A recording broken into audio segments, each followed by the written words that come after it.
This is a 2018 Chevrolet Equinox. I'm going to show you where your cabin filter is and how to get the filter out. Open your glove box up. Disconnect the damper that's right here on this side. What you're going to need to do is just pull this towards you. Okay, now disconnect. There's a stopper right here that stops the door. I'm going to need to push this in from both sides.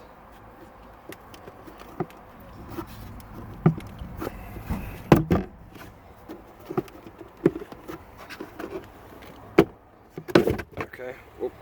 Once you get that, you can pretty much just remove the whole door like I did. The cabin filter is located in here. Now, the door itself is bolted down in the new model, and you're going to need a 5.5 millimeter socket to loosen these up. I've already loosened them.